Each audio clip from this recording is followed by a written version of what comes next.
Hello friends, मैं विनय पाठक हूँ। मैं आज आपसे इस बारे में बात करूँगा कि जो बिहार में इलेक्शन आने वाला है, अभी स्टेट का जो इलेक्शन है उसमें क्या मुद्दा हो पॉलिटिकल पार्टीज़ के लिए, वहाँ के नागरिकों के लिए। आखिर कौन सा ऐसा मुद्दा है जो इस बार चुनाव में वहाँ रहेगा और रहना चाहिए। इससे पहले कि हम चुनावी मुद्दों पर बात करें, अगर बिहार का नाम आया है तो वहाँ के लैंग्वेज जिसे आप बिहारी कहते हैं, हम भोजपुरी कहते हैं, उसमें मैं आपको 2 गाने सुनाऊंगा छोटे छोटे। घबराइएगा नहीं, ज़्यादा समय नहीं लूँगा। एक गाना है जा ताड़ा परदेस बलमुआ, और पूरा मुझे याद नहीं है। और एक दूसरा गाना है सैया जल्दी आजा दिल्ली राजधानिया से। ये 2 गाना जो एक एक लाइन की है, इसका कारण मैं बताऊंगा, मैं आपको आज क्यों सुना रहा हूँ। बिहार में जो समस्याएं हैं, हम उसको यहाँ जो है वो देखने आए हैं कि कौन सी समस्याएं हैं जो बिहार के किसी भी इलेक्शन में, खासकर जो इलेक्शन आने वाला है, इसमें नागरिकों द्वारा उठाए जाना चाहिए, सरकारों से जिसका जवाब जो है वो मांगना चाहिए। दोस्तों, बिहार की जो सबसे बड़ी समस्या है वो है माइग्रेशन, और आज मैं उसी के रिगार्डिंग कुछ बातें आपको बताऊंगा। ये जो गाने मैं आपको सुना रहा था, ऐसे आप कम से कम 50 से 100 भोजपुरी में ऐसे गाने आप पाएंगे जो सिर्फ एक समस्या को लेके बनाई गई हैं। वो समस्या ये है कि कोई आदमी, कोई वहाँ जो है वो व्यक्ति वहाँ से बाहर जा रहा है या बाहर गया हुआ है। अब जो बाहर गया हुआ है उसको बुलाने की कवायद है, और जो जाने वाला है और वो जा रहा है, कितने दिन बाद आएगा इस बात की कोई गारंटी नहीं है। तो इसलिए लोग जो है वो दुख व्यक्त कर रहे हैं कि जा रहा है। ये कोई इतनी छोटी मोटी समस्या नहीं है जिसको सिर्फ गानों में गा के और चुप रह जाए। सिर्फ गानों में इसको गा के अपनी फीलिंग्स को जो है वो, अपनी समस्याओं को इन गानों में बता के रह जाने से काम नहीं चलेगा। जो भी बिहार के लोग हैं उनको इन समस्याओं को गानों से बाहर निकालना पड़ेगा, उनके सामने रखना पड़ेगा। जो ये गाने नहीं सुनते उनके सामने रखना पड़ेगा, जो इस समस्या का समाधान खोज सकते हैं और जिन पर जिम्मेदारी है इस समस्या का समाधान खोजने की। अब देखना ये है कि मैं आपको जो है कुछ डाटा दूंगा। एक इंस्टीट्यूट ऑफ पॉपुलेशन साइंस है, IIPS, इसने एक जो है वो सर्वे किया, और सर्वे में ये पाया है कि जितने भी बिहार के हाउस हैं, घर हैं, उसमें से 50% घरों में से कोई न कोई आदमी, कोई न कोई व्यक्ति राज्य से बाहर गया हुआ है, माइग्रेट किया हुआ है। अगर पूरे पॉपुलेशन की बात करें तो 2011 की जनसंख्या के हिसाब से बिहार की पॉपुलेशन कुछ 10 करोड़ थी। अब अगर 12 या 11 करोड़ मान लो तो करीब 3 से 4 करोड़ लोग जो हैं वो स्टेट से बाहर रहते हैं। पूरे भारत में जितने भी माइग्रेशन एक स्टेट से दूसरे स्टेट में होती है, उसके 50% सिर्फ बिहार और उत्तर प्रदेश से होती है।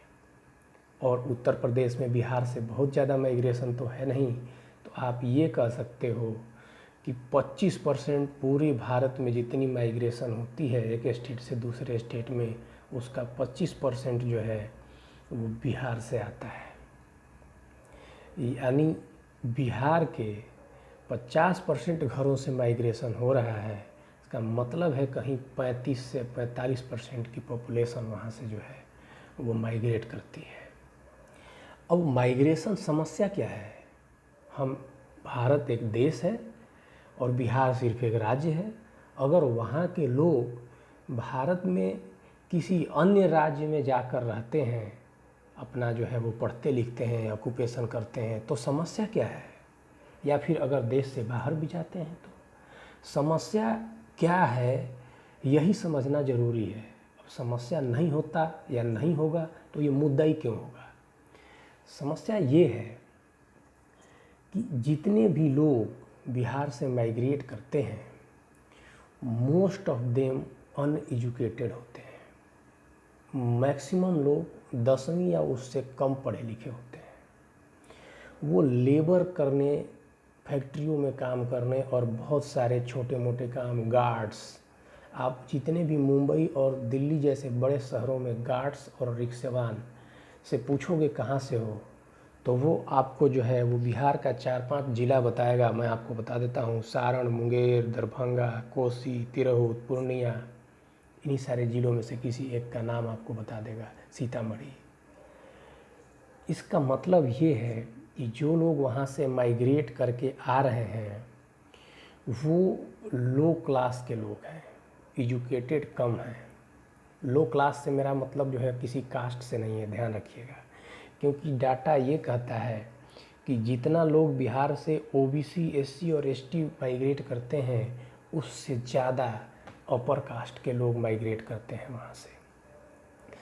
जितने लोग गांवों से माइग्रेट करते हैं उससे दोगुना लोग बिहार के छोटे मोटे कस्बों और शहरों से माइग्रेट करते हैं। मैं आपसे ये बता रहा हूँ कि जो भी लोग वहाँ से माइग्रेट करके आ रहे हैं इस क्लास के, वो अपनी फैमिली को, अपने परिवार को पीछे छोड़ के आते हैं। कारण ये है कि ये इतने पैसे यहाँ आके नहीं कमा पाते हैं कि अपने बीवी बच्चों को, माँ बाप को अपने साथ ला के रख सकें। अगर ये किसी परिस्थितियों में साथ लेके भी आते हैं तो वो ऐसे परिस्थितियों में यहाँ रहते हैं कि वो किसी भी डेवलपमेंट के, बच्चों के कोई एजुकेशन हो या किसी भी तरह का काम हो, उसे ठीक से नहीं कर पाते हैं। नतीजन ये है कि ये जितने लोग यहाँ माइग्रेट होके आते हैं, ये अपने घर परिवार वालों से, बीवी बच्चों से केवल तीज त्यौहार में साल में एक बार 10 से 15-20 दिन के लिए जो है वो मिलने जाते हैं और उन्हीं समयों में रहते हैं, फिर पूरे साल जो है वो बाहर रहते हैं। अब समस्या एक और है कि जो पॉपुलेशन यहाँ से, ये तो हो गया कि जो लोग माइग्रेट करते हैं और कुछ समय के लिए आके बाहर स्टेट से रहते हैं। एक दूसरे तरह की माइग्रेशन भी है, वो होता है सीजनल माइग्रेशन। सीजनल माइग्रेशन का मतलब ये होता है कि कुछ खास समय में वो लोग माइग्रेट होते हैं, कुछ दिन के लिए बाहर रहते हैं और फिर वापस जो है वो चले जाते हैं। वो लोग हैं जो वहाँ खेती के काम में इन्वॉल्व हैं। खेती के काम जो है आप जानते हैं, इसे छिपी हुई बेरोजगारी कहते हैं। खेती के काम में मैक्सिमम 4 महीना काम जो है वो मज़दूरों को मिलता है, बाकी के 8 महीना वो बाहर स्टेट से निकल के कोई ना कोई अपना मजदूरी मेहनत करते हैं। तो ऐसे जो मज़दूर पूरे भारत में हैं जो सीजनल हैं, उसमें से 90%, ये डाटा जो है वो इसी संस्था ने दिया है, 90% जो माइग्रेटेड पॉपुलेशन है, जो सीजनल माइग्रेशन है, वो सिर्फ बिहार से हैं। सिर्फ बिहार से 90% लोग हर सीजन में माइग्रेट होके आते हैं, कुछ दिन कमाते हैं और फिर वापस चले जाते हैं। अब जो ये सीजनल माइग्रेशन है, इनकी हालत और ख़राब है। ये तो किसी भी तरह की सुविधा न यहाँ जमा पाते हैं और न वहाँ से लेके आ पाते हैं। ये बहुत ही वल्नरेबल कंडीशंस में बाहर रहते हैं। इनका मोटिव सिर्फ इन समयों में कुछ पैसे कमा के वापस घर ले जाने की होती है। अब जब पैसे की बात आई है तो मैं आपको बता दूं कि बिहार से जो लोग बाहर कमाने के पर्पज़ से आते हैं और जो पैसे अपने घर वालों को भेजते हैं या लेके जाते हैं, उनका एक मध्य निकाला जाए, उनका एक मिनिमम निकाला जाए तो 26,000 पर साल हर आदमी जो है वो भेजता है। वो हर आदमी का मतलब आप समझ रहे होंगे, कोई ज़्यादा भेजता है कोई कम भेजता है, तो हम मिनिमम एक मीन निकाल रहे हैं, मीन माध्य।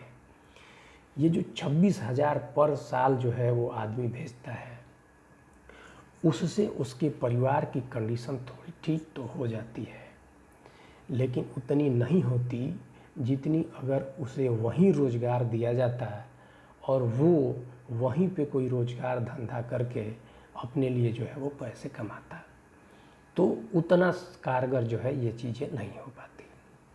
अब ये तो हो गए जो वहाँ से मेहनत मजदूरी करने और काम के खोज में आते हैं। इसके अलावा एजुकेशन के लिए, मेडिकल पर्पस के लिए और तमाम बहुत कारण हैं जिनके चलते लोग जो यहाँ से माइग्रेट होके आते हैं। कुछ लोग वहाँ के ख़राब लॉ एंड ऑर्डर के कारण भी माइग्रेट होते हैं। वो ये है, कोई डॉक्टर, इंजीनियर वगैरह जो अपना वहाँ काम धंधा कुछ शुरू करना चाहता है, वो उसे कोई अपहरण न कर ले, उससे कोई जो है वो रंगदारी न मांगने लगे। इसकी वजह से वो करता क्या है कि कहीं ना कहीं और माइग्रेट करके जाके अपना धंधा करता है। अब बाहर से तो कोई धंधा करने बिहार में जा नहीं रहा है, ऊपर से जो बिहार के लोग हैं वो और बाहर आ रहे हैं, पता चला वहाँ धंधा कर रहे हैं और जो है वो कोई अपहरण करके उनको ले गया। अब उनको जो है रकम देना है। बिहार में लॉ एंड ऑर्डर की सिचुएशन और कैसी है ये सब जानते हैं, वहाँ पुलिसिंग कैसी है ये सब जानते हैं, जंगल राज का पर्याय है वो। तो इस तरह से एक इस तरह का भी माइग्रेशन है।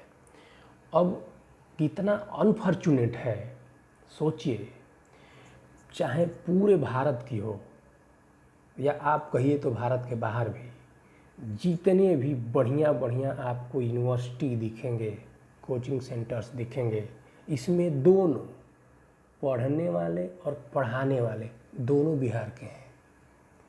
आप चाहे कोटा के कोचिंग सेंटर्स देख लीजिए या दिल्ली के आईएएस की तैयारी करने वाले कोचिंग सेंटर देख लीजिए, इन सब में पढ़ाने वाले बिहार के हैं और पढ़ने वाले बिहार के हैं। वैसे ही चाहे बनारस हिंदू यूनिवर्सिटी हो, दिल्ली यूनिवर्सिटी हो, जवाहरलाल यूनिवर्सिटी हो या कोई भी जो इंजीनियरिंग कॉलेज हैं, इन सब में जो भी प्रीमियर यूनिवर्सिटीज़ हैं, इसमें पढ़ने वाले बच्चे बिहार के हैं।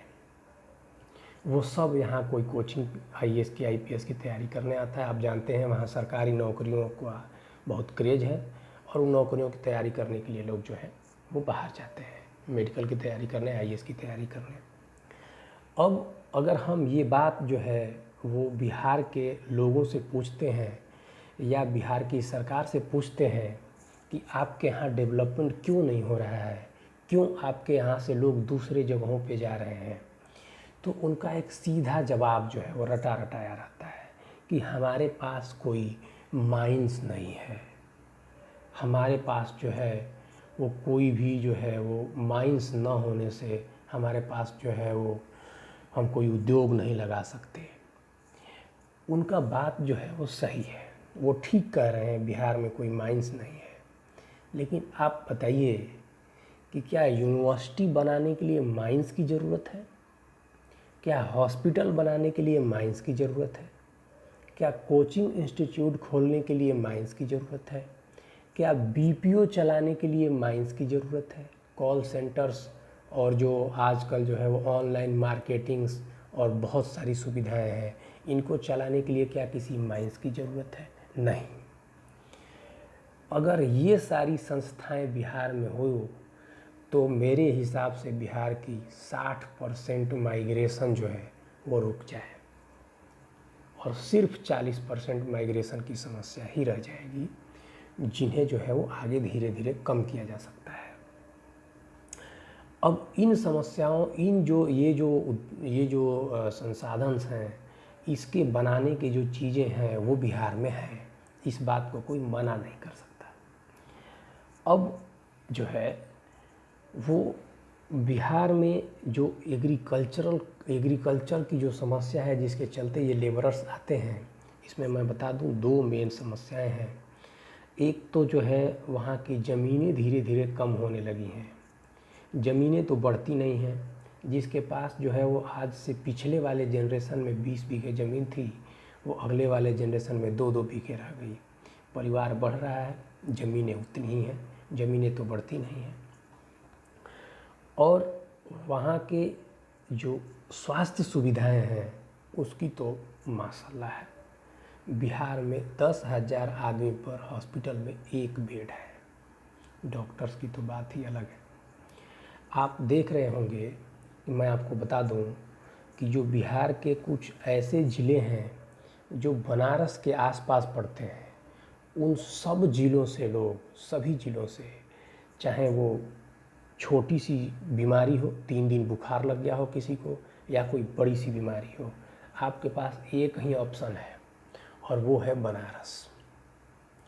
आपको डेड बॉडी बनारस लाना है, जिंदा किसी को दवाई कराना है तो बनारस लाना है, पढ़ने के लिए बनारस आना है। यहाँ तक मैं आपको बता दूँ कि बहुत सारे जो गवर्नमेंट जॉब वाले हैं, जो बिहार के इन ज़िलों में जॉब करते हैं, वो रहते यूपी में हैं और रोज़ वहाँ जाते हैं और नौकरी करके आ जाते हैं। एक तो लॉ एंड ऑर्डर की सिचुएशन वहाँ ठीक नहीं है, दूसरा वहाँ जो है वो किसी तरह की सुविधा नहीं है। ये लोग जो वहाँ नौकरियाँ करते हैं, ये अपने बच्चों को वहाँ नहीं रखना चाहते हैं। अपने बच्चों को शिक्षा के लिए या किसी और कारणों से कहिए, ये यहीं रखना चाहते हैं। तो वो रोज़ जाते हैं और वहाँ नौकरी करते हैं और फिर जो है वो वापस बनारस आ जाते हैं। इस तरह की वहाँ जो है वो समस्या है। अब ये जो समस्याएं हैं, इनमें जो माइग्रेशन की सबसे ज़्यादा समस्या जिन ज़िलों में है वो है, मैंने आपको नाम बताया था, सारण, मुंगेर, दरभंगा, कोसी, तिरहुत, पूर्णिया। ये सारे वो ज़िले हैं जहाँ खेती कम है। आप समझ रहे होंगे बिहार में जो है वो मेनली खेती जो है वो चावल और गेहूँ की होती है। जिस इलाके से मैं आता हूँ, रोहतास, भभुआ, उसे वहाँ के चावल का कटोरा कहते हैं। इसका मतलब ये है कि चावल की खेती भी मुख्यतः वहीं जो है होती है और वहीं उसी के आसपास जो है वो होती है।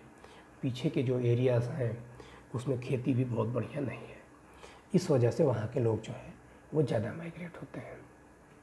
अब समस्या ये है कि ये जो माइग्रेशन की बात है जो मैं आपको बता रहा हूँ, क्या कभी किसी ने इस पर ध्यान दिया? इसको रोकने के लिए कोई काम हुआ? बिल्कुल नहीं हुआ। मैं आज न्यूज़ देख रहा था इस बारे में, तो वहाँ के एक नेता हैं उपेंद्र कुशवाहा, हैं किसी पार्टी के। उन्होंने थोड़े दिन पहले ये बात कहा था, एक न्यूज़पेपर में छपा था कि इस बार के इलेक्शन में माइग्रेशन ही मुद्दा होगा। अभी माइग्रेशन मुद्दा इस बार के इलेक्शन में होना चाहिए, और ख़ासकर इस कोविड वाले को देखते हुए, इस कोविड वाले समस्या में जब लोग माइग्रेट होना शुरू हुए अपने घरों को, तो इसमें बिहार के लोगों की जो हालत थी वो देखने लायक थी। दिल्ली से, मुंबई से, दक्षिण के बहुत सारे शहरों से लोग पैदल हज़ारों हज़ार किलोमीटर चल के गए। लोग मुंबई से जो है वो, कोई जो है वो पैदल चल के आ रहा है, कोई मोटरसाइकिल पर आ रहा है। बहुत सारे लोग तो घर पहुंच भी नहीं पाए। बहुत लकी लोग थे जो पहुंच गए, बहुत हिम्मती भी थे। तो मेरे कहने का मतलब ये है कि इस बार जब इलेक्शन आए तो वहाँ के लोगों को बाकी सारी समस्याओं को छोड़ के इसके तरफ जो है वो ध्यान देना चाहिए और इस समस्या को जो है वो उठाना चाहिए। बाकी जो पॉलिटिकल पार्टीज हैं वो आपको दूसरी तरफ ले जाएंगी, पर आपको नहीं जाना है।